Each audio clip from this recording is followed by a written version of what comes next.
Hello guys, आज की video में मैं पढ़ने वाली हूँ provisions and contingent liabilities from chapter 5 audit of financial statements. तो चलो शुरू करते हैं। तो प्रोविजन क्या है? एक लायबिलिटी है जो कि मेजर की जाती है only by using a substantial degree of estimation.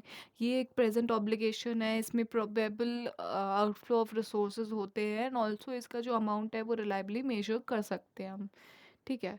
Where as contingent liability में ना कोई प्रोबेबल आउटफ्लो ऑफ रिसोर्सेज नहीं होता है, ना ही हम उसके अमाउंट मेजर कर पाते हैं एंड ऑल्सो वो एक पॉसिबल ऑब्लिगेशन भी है जिसकी एग्जिस्टेंस जो है उसके अक्रेंस एंड नॉन अक्रेंस पे डिपेंड करती है। तो हम रीड कर लेती हूँ इसको। A provision is recognised when an entity has a present obligation legal of constructive as a result of past event. It is probable that an outflow of resources embedding economic benefits will be required to settle the obligation, or a reliable estimate can be made of the amount of the obligation. इसका example है provision for litigation and provision for warranties. Now contingent liability एक possible obligation है arising from past event and whose existence will be confirmed by the occurrence or non-occurrence of one or more uncertain future events not only within the control of the entity। और present obligation जो arise होती है from past events but is not recognise because it is not probable, ठीक है, that an outflow of resources embedding economic benefits will be required to settle the obligation। और जो amount of the obligation है वो measure भी नहीं किया जाता है with sufficient reliability। तो the amount of the obligation cannot be measured with sufficient reliability। तो यहाँ हमारा provision और contingent liability का मीनिंग खत्म हुआ। अब हम देखते हैं ऑडिट प्रोसीजर्स जो रिक्वायर्ड है ऑडिट करने के लिए प्रोविजन एंड कंटिजेंट लाइबिलिटी की। तो पहला existence, to establish the existence of provisions as at the period end. हम ऑब्टेन करेंगे लिस्ट ऑफ ऑल प्रोविजंस और उनको कंपेयर करेंगे विद बैलेंसेस जो कि लेजर में है। तो फर्स्टली तो हमें क्या करना है, ऑब्टेन करना है लिस्ट ऑफ ऑल प्रोविजंस, सारे प्रोविजंस की लिस्ट हमने ऑब्टेन कर ली, ठीक है। उसके बाद हम उसको कंपेयर करेंगे बैलेंसेस के साथ जो कि लेजर में है। तो obtain a list of all provisions and compare them with balances in the ledger. और फिर कंपेयर करो उनको बैलेंसेस जो लेजर में है उनके साथ। तो firstly we have to obtain, पहले हमने ऑब्टेन करा लिस्ट ऑफ ऑल प्रोविजंस, है ना। देन हम उसको कंपेयर करेंगे with the balances in the ledger. Then we have to compare it with the balances in the ledger. Okay, so basically obtain a list of all provisions and compare with them with balances in the ledger. Now provisions that are supposed to be recorded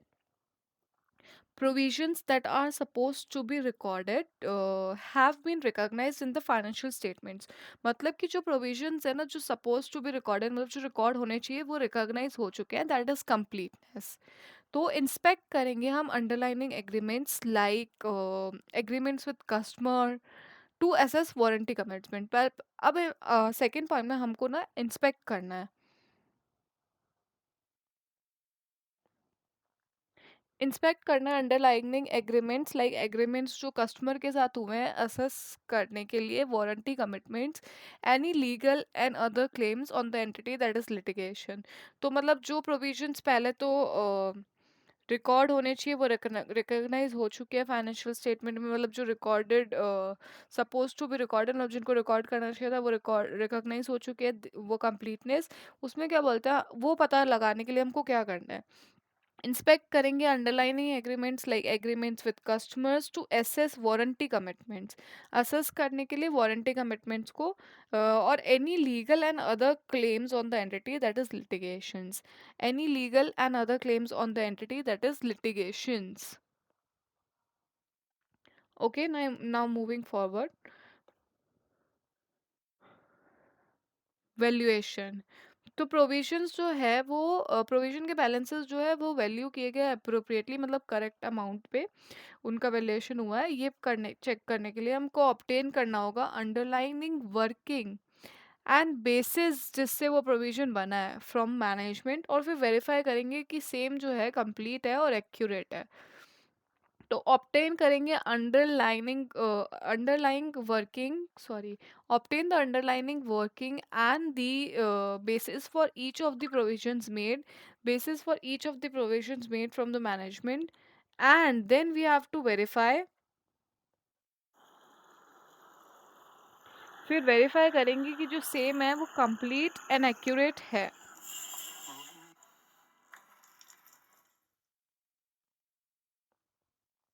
The same is complete and accurate. तो पहला तो हमको obtain करना underlining working and the basis for each of the provisions made. फिर from management से, और फिर verify करना है कि वो सेम जो है कंप्लीट और एक्यूरेट है. To obtain the underlying working and the basis for each of the provisions made from the management and verify whether the same is complete and accurate. Then हमको obtain करनी है export की report. फिर calculation and underlining working for the provision amount. Example, for warranty involving complex calculations, some entities get that value through an actuary. मतलब जहाँ पे complex calculation होती है तो हम उसको एक एक्चुअरी के थ्रू भी वेरीफाई करवा सकते हैं. In such a case the auditor may request the manager to share the actual valuation report, and in case any of the matter under legal dispute, the auditor should request for assessment. तो मतलब पहला तो हम इस अगर कोई complex calculation है जो हम एक्चुअली से कराना चाहते हैं, हम मैनेजमेंट को रिक्वेस्ट करेंगे कि भाई मैनेजमेंट हमसे शेयर करो एक्चुअल वैल्यूएशन रिपोर्ट को. और अगर कोई मैटर जो है वो लीगल डिस्प्यूट में है तो ऑडिटर रिक्वेस्ट करेगा assessment made by a legal expert in relation to likelihood of liability devolving on the entity, that is whether probable or possible or remote as defined above. The auditor should then verify the underlying assumptions used by the export with the data shared by the management. तो basically इसमें क्या बोल रहा है कि है ना, पहले तो मतलब हमको एक्सपर्ट की रिपोर्ट ऑब्टेन करनी है, calculation underlining working for the provision amount. जैसे कि ना एक्सपर्ट रिपोर्ट दो एक्सपर्ट्स की है इसमें, एक तो एक्चुअल की रिपोर्ट है, एक्चुअल वेरिएशन रिपोर्ट है, और एक दूसरी लीगल रिपोर्ट, लीगल एक्सपर्ट की रिपोर्ट है. ठीक है. तो एग्जांपल जैसे दे रखा है कि कोई वारंटी है, ठीक है, प्रोविजन फॉर वारंटी है, उसका ना कोई कॉम्प्लेक्स कैलकुलेशन है. तो ठीक है, कॉम्प्लेक्स कैलकुलेशन में जब कॉम्प्लेक्स कैलकुलेशन होती है तो एंटिटी उसको वेरीफाई करवाती है थ्रू एन एक्चुरी, मतलब वैल्यू की जाती है वैल्यू थ्रू एन एक्चुरी. तो ऑडिटर जो है ना मैनेजमेंट को रिक्वेस्ट करेगा कि उससे वो एक्चुअल वैल्यूएशन रिपोर्ट शेयर करे. ठीक है. और अगर कोई ऐसा केस है जहाँ पे है ना जो एक्चुअली एक्चुअल सॉरी, अगर कोई ऐसा केस है मैटर है मतलब जो लीगल डिस्प्यूट में है, तो ऑडिटर रिक्वेस्ट करेगा असेसमेंट, मतलब जो लीगल एक्सपर्ट ने उस पर असेसमेंट किया है ना उसकी रिपोर्ट का वो मतलब रिक्वेस्ट करेगा कि प्लीज़ उसे दें. तो ताकि और ये एक्सपर्ट की जो असेसमेंट होगी वो इन रिलेशन टू व्हाट होगी, likelihood of a liability devolving on the entity, probable, possible, या फिर जैसा भी हमने डिफाइन किया था ऊपर. फिर वो ऑडिटर जो है वेरीफाई करेगा underlining assumptions used by the expert with the data shared by the management. तो एक बार वापस मैं इसको पूरा रीड कर लेती हूँ इस पैराग्राफ को. Wherever required, obtain exports report, calculation and underlining working for the provision amount. Example, for warranty involving complex calculations, some entities get that value through an actuary.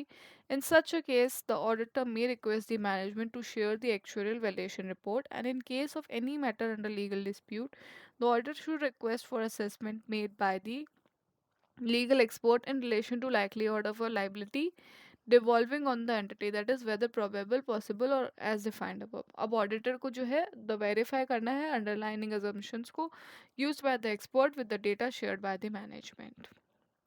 Now, ऐसे 500 audit evidence के हिसाब से ना हमको use करना है work of management expert.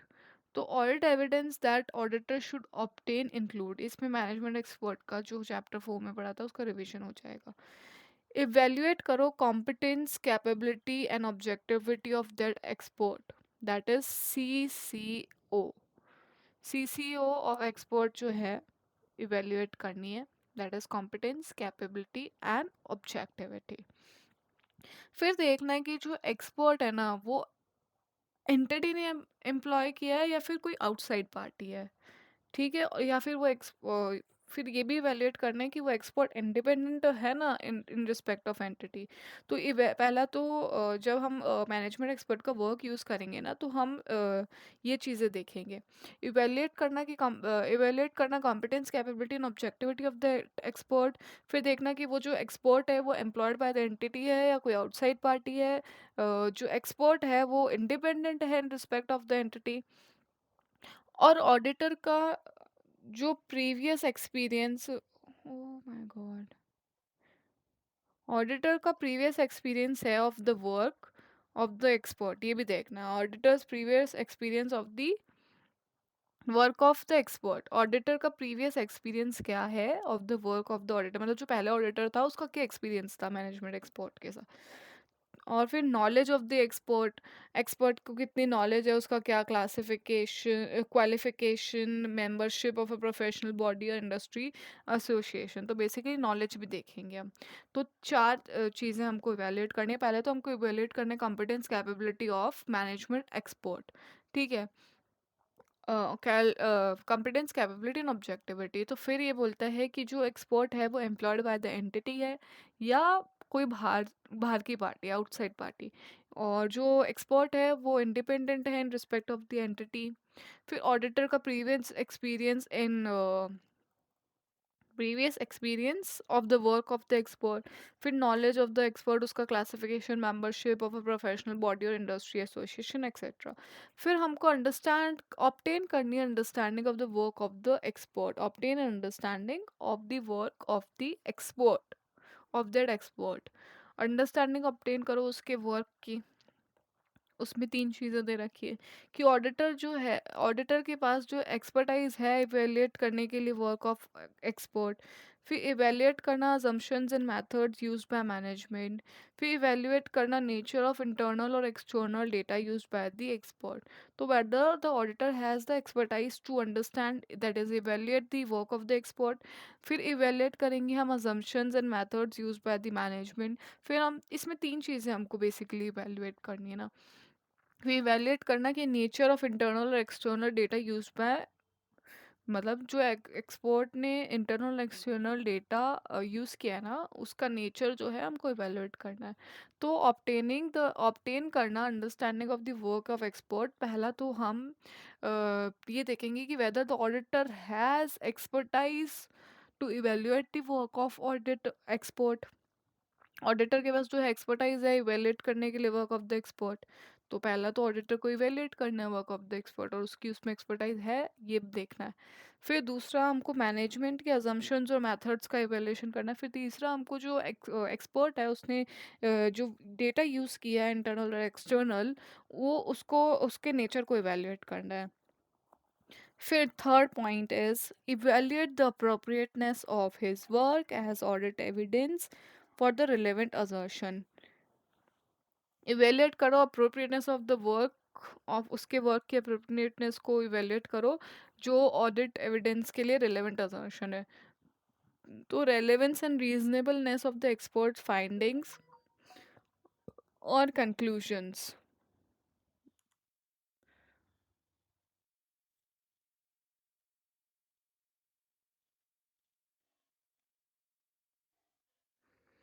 तो evaluate करना अप्रोप्रिएटनेस ऑफ, इवेल्युएट करेंगे हम अप्रोप्रिएटनेस उसके वर्क की as audit evidence for the relevant assertions. ठीक है? फिर है ना रिलेवेंस एंड रीजनेबल जो है, रीजनेबलनेस है एक्सपर्ट फाइंडिंग्स की और कंक्लूजन। और फिर इवेल्युएट करेंगे हम उसकी रिलेवेंस, दैट इज कार। फिर हम उसका कार जो है इवेल्युएट करेंगे सोर्स डेटा का जो एक्सपर्ट यूज़ करता है। तो evaluate the relevance, completeness, accuracy of the source data use by the expert. तो auditor shall obtain written representation from management. Written representation भी हमको ऑब्टेन करना है मैनेजमेंट से कि उसने जो है दैट जो भी उसने प्रोविजंस बनाए हैं ना वो रिकॉग्नाइज अकाउंटिंग प्रिंसिपल के हिसाब से।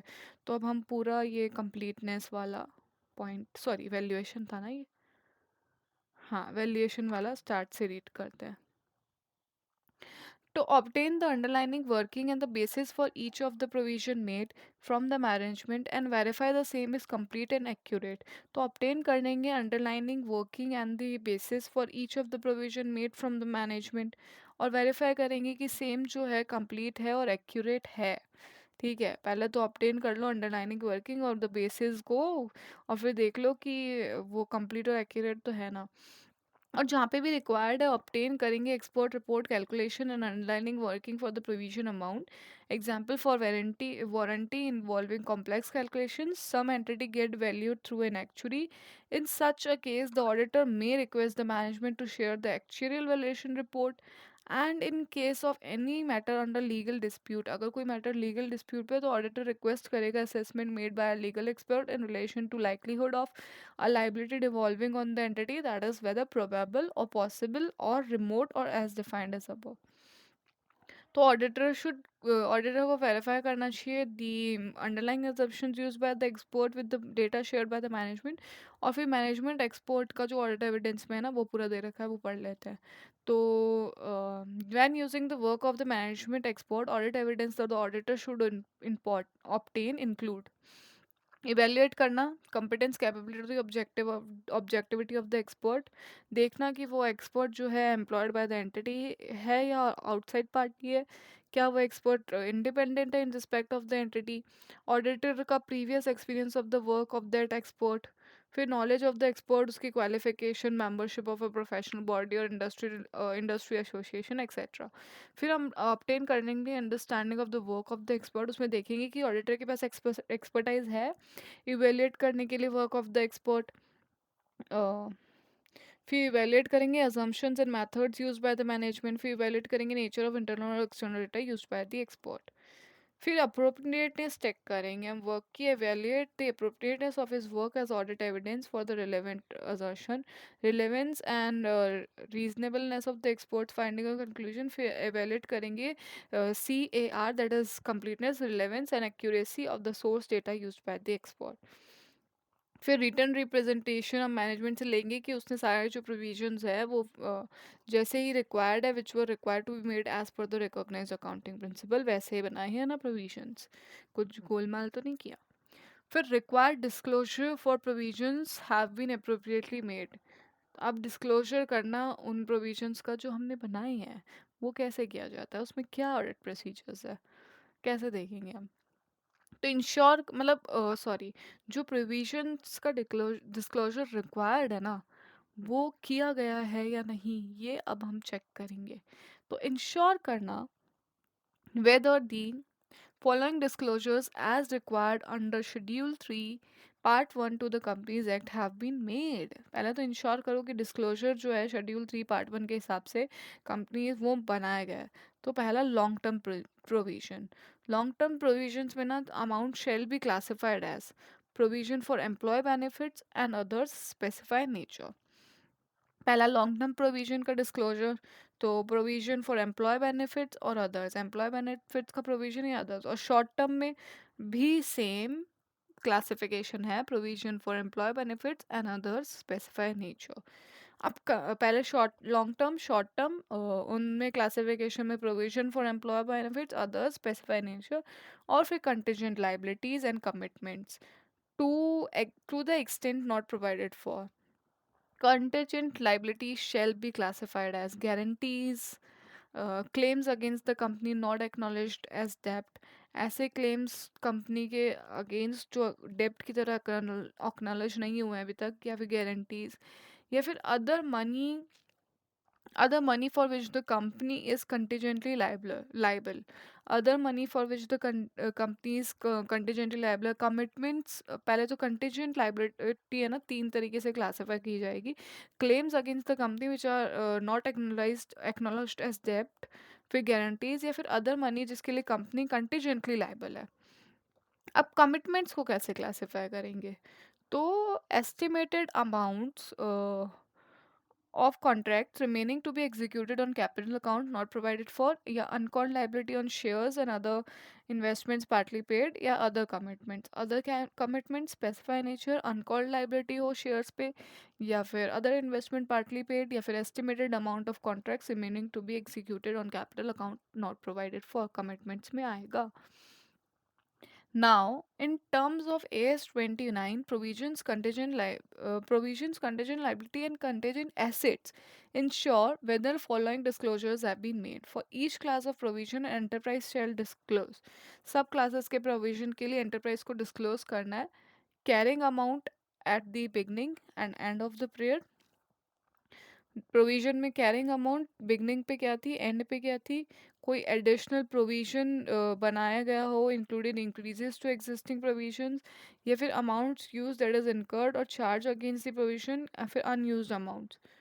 तो कैरिंग अमाउंट बिगनिंग पे और एंड पे कोई एडिशनल प्रोविजन, या फिर इंक्रीज टू एग्जिस्टिंग प्रोविजंस, या amount use that is incurred और charge against the provision during the unused amount reverse during the period. अब enterprise shall disclose the following for each class of provision. A brief description, उसका brief description, उसका nature of the obligation और उसका timing, expected timing of resulting outflows of economic benefits, या फिर uncertainty का indication about the amount और timing of those outflows. पहला तो हमको कब हम उसको पे करें, मतलब कब outflow होने वाला, उसका timing, उसके नेचर का डिस्क्रिप्शन एंड एवरीथिंग. फिर उसके बाद अगर कोई अनसर्टेनिटी है अमाउंट को लेके या टाइमिंग को लेके आउटफ्लो के, तो उसका इंडिकेशन. और जहाँ नेसेसरी हो टू प्रोवाइड एडिक्वेट इंफॉर्मेशन, तो एंटिटी को डिस्क्लोज करना चाहिए major assumptions made concerning future events. और अगर कोई amount of any expected reimbursement stating that the amount of any asset has been recognized for that expected. Fair, unless the possibility of any outflow in settlement is remote, enterprise should disclose for each class of contingent liability at the balance sheet a brief description of the nature of the contingent liability and, where practicable, estimate of its financial effect, indication of the uncertainties relating to an outflow, even possibility of any reimbursement, or where any of the information required by the above paragraph is not disclosed but is not ठीक है. अब ये चारों हमने इसके provision contingent liability के पढ़ लिए. Existence, valuation, completeness and disclosure, ERCV. Other information as per requirement of Part 1, Schedule 3 to be disclosed as additional regulatory information.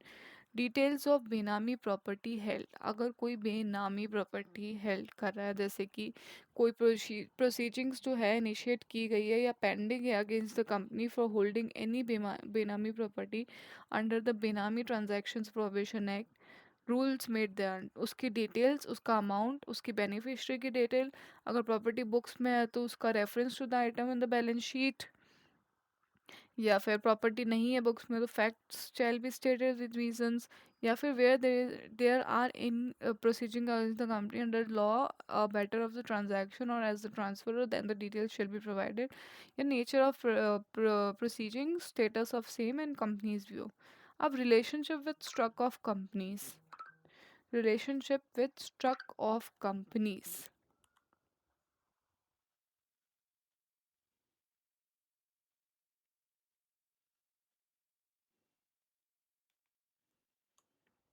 जहाँ पे कंपनी जो है ना, उसके पास where the company has any transactions with company struck of under, तो हमको ये सब डिस्क्लोज करना है. स्ट्रक ऑफ कंपनी का नेम, उसका nature of transaction struck of company के साथ, फिर balance outstanding and relationship with struck of company if any to be disclosed. Name of the stock of company, nature of transactions with stock of company, balance outstanding, and relationship with the stock of company, if any, to be disclosed. Name of the stock of company, nature of transactions with stock of company, balance outstanding, relationship with the stock of company, if any, to be disclosed. तो nature of transactions क्या हो सकते हैं? Securities में investment, receivable, payable, shares held by stock of company, other outstanding balances to be specified. और following ratios disclose करनी है: current ratio, डेब्ट इक्विटी रेशियो, डेब्ट service coverage ratio, return on equity ratio, inventory turnover ratio, trade receivable turnover ratio, trade payable turnover ratio, net capital turnover ratio, net profit ratio, return on capital employed, return on investment. Companies shall explain the items included in numerator and denominator for computing the above ratios. Further explanation shall be provided for any change in the ratio by more than 25% as compared to the preceding year. अब हम revision के अंदर revision करते हैं. जितना भी हमने पढ़ा उसको हम एक बार वापस से पढ़ लेते हैं. ओके, एक क्विक रिवीजन. प्रोविजन लाइबिलिटी है जो मेजर की जाती है using a substantial degree of estimation. Provision recognise हो सकता है जब कोई एंटिटी का प्रेजेंट ऑब्लिगेशन हो, लीगल कंस्ट्रक्टिव जो कि रिजल्ट है पास्ट इवेंट का, प्रोबेबिलिटी हो कि आउटफ्लो ऑफ रिसोर्सेज होगा, embodying economic benefits will be required to settle the obligation. Reliable estimate जो है हो सकता है can be made of the amount of the obligation or provision for litigation and warranties. Example है contingent में possible obligation होता है जो अराइज होता है फ्रॉम पास्ट इवेंट जिसकी एग्जिस्टेंस जो है कंफर्म की जाती है. अक्रेंस और non occurrences of one or more are certain future events not only with the control of the entity. और प्रेजेंट ऑब्लिगेशन अराइज होता है बट है ना प्रोबेबल नहीं होता है कि आउटफ्लो होगा of resources avoiding economic benefit required to settle the obligation. या फिर जो अमाउंट है वो can not be measure with sufficient reliability. ठीक है. ऑडिट प्रोसीजर्स एग्जिस्टेंस में कि हमको ऑल लिस्ट ऑफ ऑल सारी प्रोविजंस की लिस्ट ऑब्टेन करनी है, उसको कंपेयर करना है बैलेंसेस जो लेजर में है उनसे. देन कंप्लीटनेस में जो प्रोविजंस जो है सपोज टू बी रिकॉर्डेड है वो रिकॉग्नाइज हो चुके हैं, ये पता लगाने के हम इंस्पेक्ट करेंगे अंडरलाइन एग्रीमेंट्स को, लाइक एग्रीमेंट विद कस्टमर्स और फिर एसेस अंडरलाइन एग्रीमेंट्स को एसेस करेंगे. अंडरलाइन एग्रीमेंट्स क्या हो सकते हैं? एग्रीमेंट एक कस्टमर के साथ एसेस करने के लिए warranty commitments, any legal and other claims on the entity that is litigations. Any legal other claims on the entity जो कि है लिटिगेशंस. अब वैल्यूएशन के केस में ना हम ऑब्टेन करेंगे underline working and the basis for each provision made from the management और वेरीफाई करेंगे कि सेम है जो कंप्लीट है और एक्यूरेट है, प्रोविजन और बैलेंसेस के वैल्यूड है अप्रोप्रिएटली. और रिक्वायर्ड होगा जहाँ पे हम एक्सपोर्ट की report calculation underline working for the provision amount. Example warranty जो कॉम्प्लेक्स कैलकुलेशन है जिसका वहाँ पे एंटिटीज जो है वैल्यू करवाती है थ्रू एन एक्चुअरी. तो ऐसे केस में ऑडिटर को रिक्वेस्ट करना है मैनेजमेंट को कि वो उसको एक्चुअल वैल्यूएशन रिपोर्ट शेयर करे. और अगर कोई लीगल डिस्प्यूट है, कोई मैटर है अंडर लीगल डिस्प्यूट, तो ऑडिटर को रिक्वेस्ट करना assessment made by the legal expert in relation to likelihood of a liability devolving in the entity that is whether probable or possible, remote or definable. ठीक है. The auditor को verify करना है the underlying assumptions used by the expert with the data shared by the management. Then अगर audit evidence जो है issued by management expert में पहले तो हमको evaluate करना है competence capability of objectivity expert का, फिर वो employed outside entity outside party है या एंटिटी की पार्टी है या फिर इंडिपेंडेंट है, ऑडिटर का previous experience of the work, फिर नॉलेज एक्सपर्ट की क्वालिफिकेशन मेंबरशिप. फिर उसके बाद हमको देखना है कि ऑडिटर के पास एक्सपर्टाइज है इवेल्युएट करने के लिए वर्क ऑफ एक्सपर्ट. फिर इवेल्युएट करना assumption and methods use by the management. फिर इवेल्युएट करना नेचर और इंटरनल एक्सटर्नल डेटा का.